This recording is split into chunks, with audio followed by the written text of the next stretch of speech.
Hello, beautiful human, to the podcast. Here we bring you big, beautiful conversations that are going to help you to become the total package and to design your version of the rich and complete life. Now grab your tea or your coffee and let's get into today's conversation. And how are you doing today? I would like you to leave me a review on the podcast. Thank you all so much for listening and all those who have been rating the podcast. Please just go ahead and rate it. Okay. Thank you for joining today's episode. And today we are going to be having a conversation around how to change your life through inner work. So first of all, what is inner work? So for me, inner work is the soul level, like the deep inner soul level work of deconditioning and transcending your limited identity to embodying who you truly are as a divine being and as a limitless being that you are.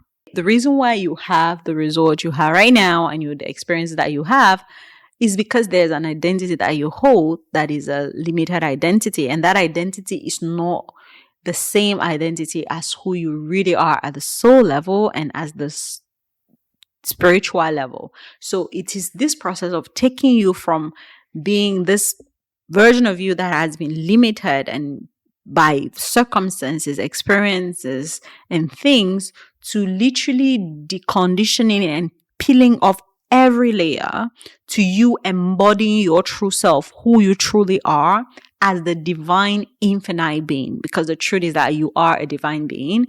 And when you actually decondition and start operating from the divine place of who you really are and your true potential, your full potential, you are limitless, and then nothing you can't be, do, or have, because there's no longer any belief or any limits or any blocks or anything that is holding you back. You simply flourish and thrive. So that is what I define inner work to be. The first thing that you want to understand is that you are a spiritual being. You are not your body. You are not what we see. You are not the skin, the color, the race, the hair, what you have, the clothes. You are not what we see. You are a spirit. And because you are a spirit, your body is simply your house, is simply your container. So innately, man or humans, man is a spirit. He has a soul. And he lives in a body. So we call this the trifold being. The trifold means that you are the three in one being. You are, the real you is a spirit.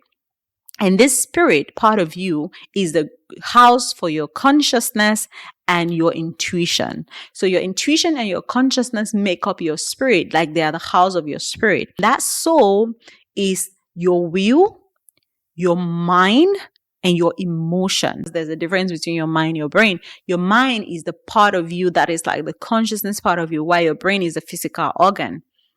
So you're a spirit who has a soul and you live in this body. So your body is the physical organ and it's 5 senses, right? The sight, the touch, and all the senses we learn in school. What is inner work?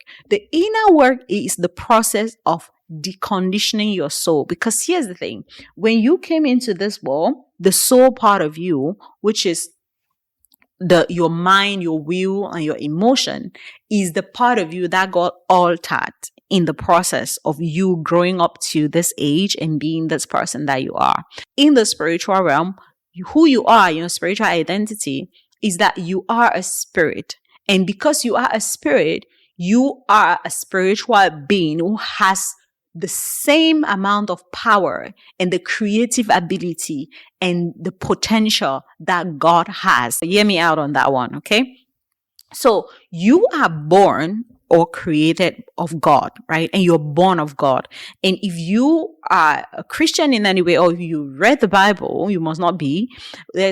In scripture, it says that we were created in the image of God and then in the likeness of God. So likeness is about who we are on the inside, and we are born of God, meaning that we are actually gods, like tiny little gods. We are God incarnate. We are God in our ability. We are God in our capacity. But we, as the spiritual part of us, which is as consciousness and as intuition. So our consciousness and intuition is what forms our spirit. And this spirit part, which is the real us, the true us, who we really are, has a soul. And this soul is the mind, the will, and emotion. Is like the middleman or the intermediate, right, part between who we are as spiritual beings and who we are as physical being. And when we were designed and placed on this earth, the original intent of God was that we come on this earth and we navigate and we function through in this life with the full ability that He has given us. Because at the end of the day, God is a spirit.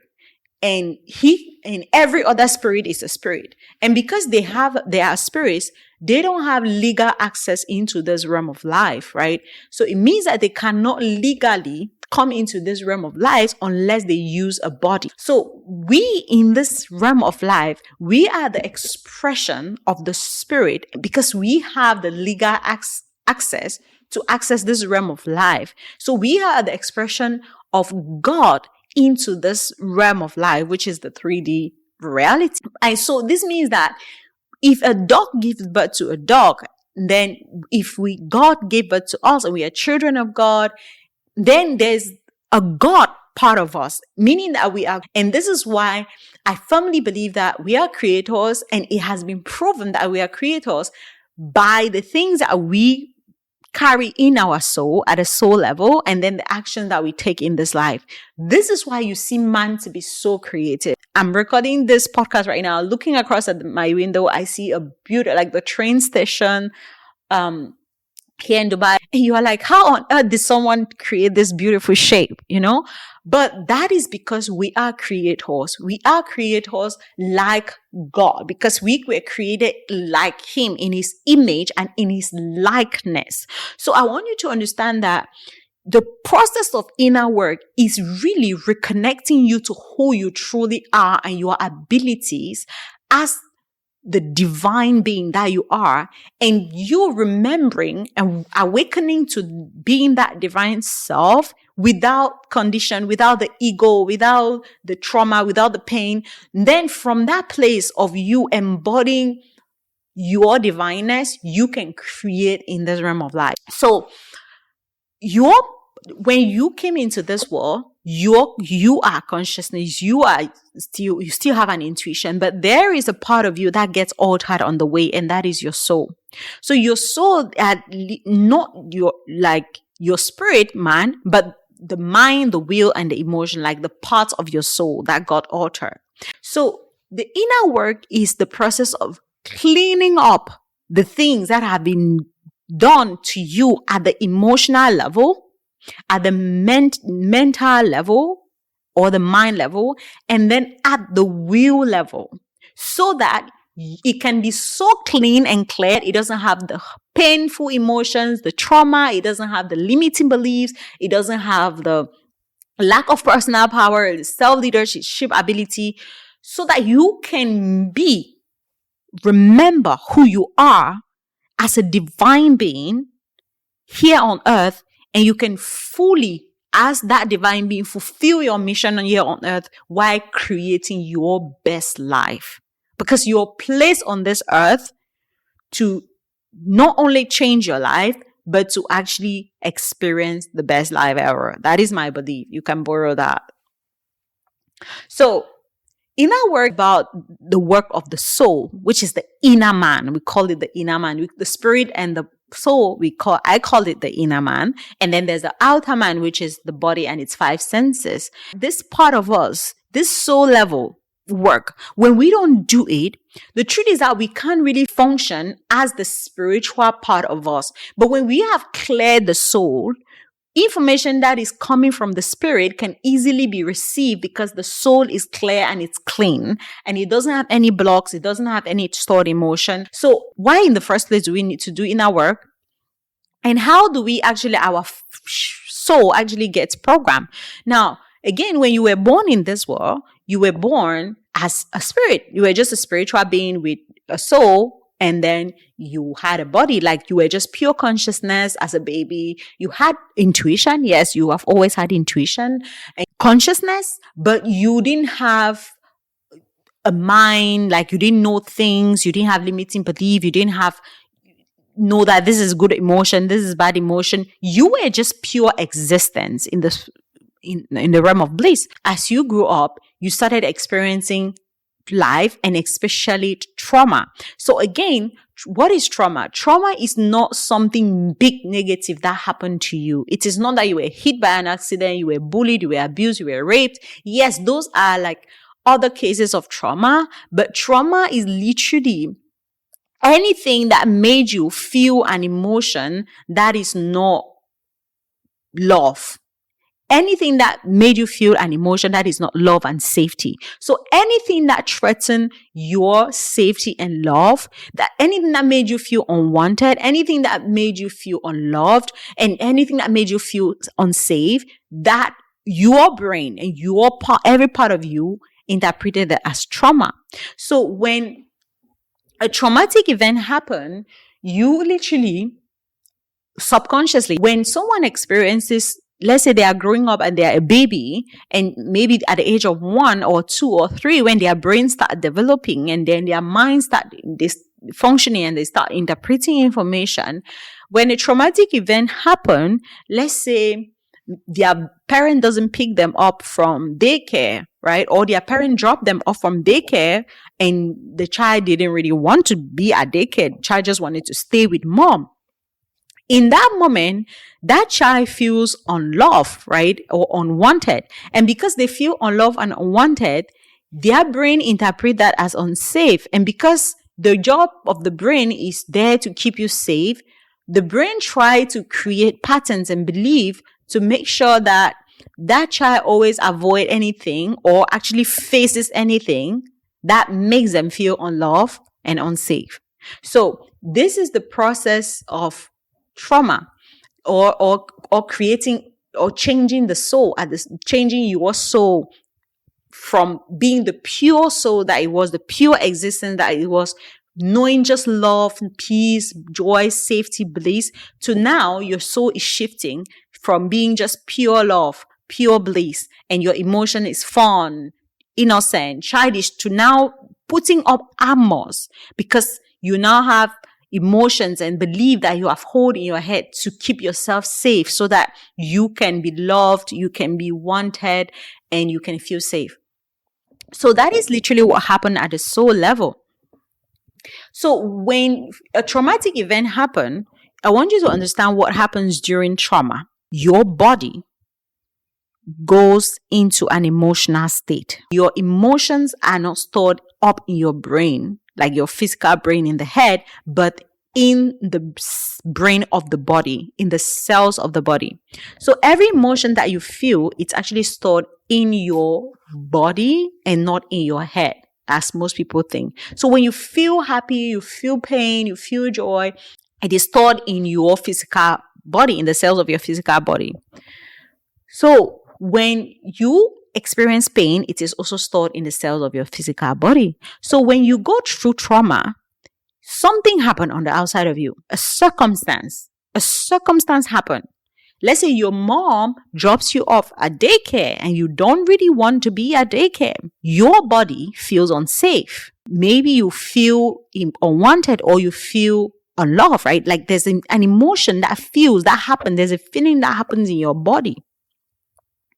So because you have that feeling in your body, there's connection and there's communication with your brain. With your brain, then which goes into your mind. And your brain is like, hey, the body is feeling so off. The body is feeling unloved. The body is feeling unwanted. This is not safe. This is danger. This is danger. We have to make sure that she never feels this way again. Or we have to make sure that she's addicted to feeling this way again. But let's protect her. Let's protect her. She never feels this way again in future. We have to keep her. Your mom left today because you're not lovable. Nobody can love you. Oh my God. Every thought is energy. It's not something tangible. That thought is like a wave, it's like a signal.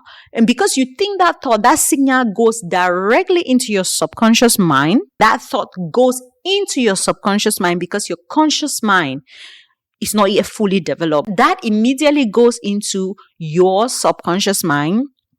And because there's a charged emotion to it, that thought is stored in your subconscious mind, and because it's high, it becomes a belief. This belief then becomes like your new identity, because each time that something happens that wants to bring up that feeling in your body, your brain is going to simply look for ways to be confirming that thought that you see, you're not good enough. You see, okay, don't do that because you're not lovable. You see, don't cry because mom is not even going to pay attention to you. If you don't cry, nobody is going to love you. So make sure you cry so that you're going to be loved. So that is how your brain is shaped during traumatic events. This belief actually goes in your subconscious. And because now you already believe this thing that you're not lovable, there's a higher chance that you're going to stop crying. You're going to just shut down and not express that emotion. Because now you've believed an identity that my identity is not lovable. My identity not good enough. My identity is not wanted. And because you embrace that in that high emotional state, it goes into your subconscious mind, your body stop feeling the emotion. And when your body stops feeling the emotion, this is when we say your body actually shut down. And that was the primary reason why your brain had to come up with that belief in the first place, because it wants you not to feel that emotion anymore, one, and it wants to make sure that in future it doesn't feel that emotion anymore. When you decide a command in that high traumatic state, the stress reducing hormone is secreted in your mind to actually calm you down, because it's like you have accepted something just so that you feel good. It's like I've accepted that I'm not lovable, so that if mom leaves me, it's okay. I'm not lovable. She left because it's on me, right? It's on me. It's not that she was going to work. It's not that she was doing this. It's on me, because your conscious brain is not yet developed as in those early years. Your brain is still fresh, so it doesn't know the difference between. It makes everything about me, about self, about the ego, about itself. So that's what you do subconsciously. So because you decide that thing and you shut down, probably you don't even process that emotion. Probably that emotion is suppressed and it's stored in your body. Even if you cry, most adults are not trained enough to actually allow the child to process the emotion, to process the cry, to actually cry more and whatever. So the child has to cry until they decide those things for themselves, and then they console themselves and they stop, or they are beaten. If you're in Africa, if you grew up in Africa, man, you know what I'm talking about, right? You're going to be slapped or you're beaten. But I know most of you are not in Africa. So the child is not led through that emotion correctly. The child will figure their way out, and that way out will be through deciding things. That emotion is still stored in the body. So their body and their brain is going to always make sure that they don't do anything that is going to make them feel the way they just felt in that moment. So it's going to be like a signature for them. So they are always going to try to avoid that feeling. The brain does this through reminding them of that belief every time. So it means that if in future, for example, they want their mom to take them to drop them off in school, or they ask for a toy and the mom says no longer 2 years old, maybe that child is going to make it mean, yeah, it's because I'm unwanted, it's because I'm not lovable, it's because you love me. So the brain entire lifetime is going to try to confirm that belief. It's going to be trying to confirm these beliefs and those things that you decided about yourself in that moment. All the things, if you decided you were not wanted, you were not lovable, and nobody was going to be there for you, that other people are mean. Your entire life, your brain is going to interpret everything from that lens. Your brain is interpreting everything from that lens. It's not going to know the difference between truth or bad. And this is where perception comes in. You actually build an identity around those. Your beliefs altogether define your identity. And your beliefs determine your thoughts. And your thoughts are simply how you interpret things. Your circumstances are neutral. Anything that happens on the outside of you is neutral. It doesn't have meaning. You give it the meaning that you desire based on your beliefs. So if you already believe that I am not lovable and something happened now to you as an adult, that is, you're not going to interpret that with the lens of she can't do this because she is this. Right? You are going to interpret it based on the beliefs that you currently have about yourself and about other people and about life. So this is why something might happen and different people interpret it in different way and they perceive it differently. So your perception is as a function of your belief, and the thoughts that you give, the thought that you think, of course, determine the feelings that you feel. And then the feelings that you feel determine the actions that you take, and the result that you get from the action determine how you're going to think. So it's like a circle.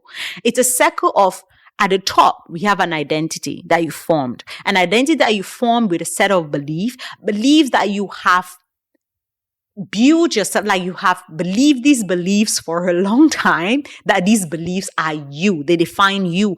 And these beliefs are not conscious. They are not like, at times you can be aware. Most people are not 90% aware of their beliefs because the subconscious is like 90% running your life and it's on autopilot. At the top, we have these belief, identity, and this identity is formed by sets of belief.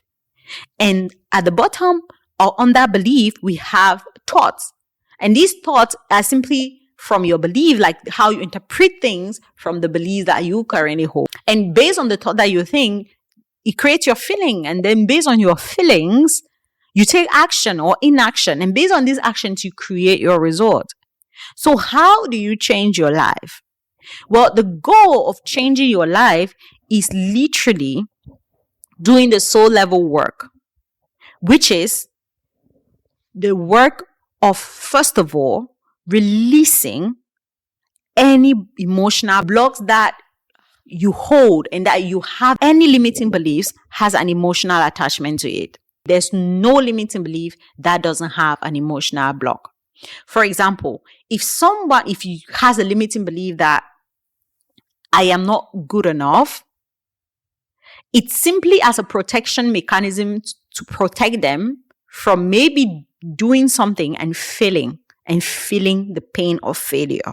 So there is something that every limiting belief that you hold is protecting you from, it's shielding you from. So what is it shielding you from? For example, most boss babe believe that being a woman is weak. That's a powerful one. Being a woman is weak, but what really is that protecting you from? It is protecting you from being vulnerable and being soft, and then your heart is actually vulnerable and you give it to another person and the person has the potential of literally breaking it. Or it is protecting you from actually submitting to a man and letting a man lead, and then maybe he leads you in the wrong path, the path that you don't really want. So every belief has an emotional attachment to it. It has a feeling to it. It's never really about the belief. It's just about the feeling you are avoiding to feel by believing the thing the way you believe. So the initial work is really releasing the emotions, the charges that you have assigned to things and that are holding you back, and becoming emotionally intelligent, leading yourself through your emotions, feeling the emotions, and then leading yourself from the emotions. This emotional work of healing, and not just doing mindset work, but releasing the stored emotion that are in the body, releasing the emotional blocks so that you can actually finally feel free in your body, in your cells, and you flush all that emotional work out. And that from that place, you can reprogram the subconscious mind not the brain, not the conscious mind, but you can reprogram your subconscious, because now your body feels safe to actually reprogram the subconscious. And then you can then transcend that limited identity as a whole. Because the only way you change your identity is by reprogramming your subconscious mind. I'm not talking about your conscious belief. I am not talking about you just deeply believe that I am unlovable, and then the next minute you're like, you just affirm me that I'm lovable. Because when you do that, your body doesn't believe it. Because remember, the reason why this belief is there in the first place is to stop you from ever feeling like that again. So when your body is like, you're not lovable, and you're like, I'm lovable with affirmation or mindset, there's resistance. It doesn't just flow. And this is why most people spend a lot of time doing mindset work, and mindset work can only take you that far. Like, it can always only take you this far. It can't take you to the end, because your body is going to like refuse at some point, and your body is going to shut down. You're going to be like, nah, this is not true. Let's be honest. Yeah, this is not true. And this is why most people are like, I've been doing a lot of mindset work on this. Well, maybe you don't need mindset work. You need emotional work, subconscious work, and then you need identity shifting work. And this work is different from mindset, because mindset, it's about talking to the conscious mind. Now work, it's about embodiment and emotional freedom. It's about freeing your body, your mind, and becoming the personification of this new identity that you desire to create. And from that place, you can change your life. If you desire to lose weight, but you just can't do it, you want it, you really, really want it, and you really believe that you can be slim, but you just can't do it, is because your body is refusing. Like, there are stored emotions in your body, and your subconscious is like, nah. Or you're doing all the workout, all the exercises, all the hard work, but you still can't lose the weight. Because your body using the fat in your body to store the emotions. Or maybe you desire to make more money, you just can't unlock that next level. And even if you're making the money, you just feel so hard. We get to change that. Because it gets to be easy. Life gets to be easy, and you get to change your life. So the way you're going to change your life is by, one, doing the inner work to heal. The healing work is going to help you release those blocked emotions. Reprogram your subconscious mind. Not just consciously change your belief, because at the end of the day, you don't even know where the beliefs are coming from. Transcend that limited identity as a whole and embody who you truly are at the soul level with no limit. When you've done the inner work and you've let go of all these things, this conditioning and these beliefs and these emotional things that you hold, you become who you truly are at the soul level. You unlock your full potential when you do inner work. You unlock your full potential. And when I say inner work, I'm not just talking about mindset work, reading some mindset book, taking some courses, but I'm talking about having an embodied experience. Healing, transcending the limited identity, and reprogramming your subconscious mind. And if you're ready for this kind of work, of course, I'm your girl. You can always shoot me a DM. You know that already. Because this changes your life. The abuse that you thought that you dealt with, but you just change your mindset around it. The mom not picking you up from school on time. All those things, they have defined your life. Now, you get to change your life. And how your life ends and what you get to create and who you get to be, you're fully responsible for that. And I know you can create a good one. Not just a good one, but the best.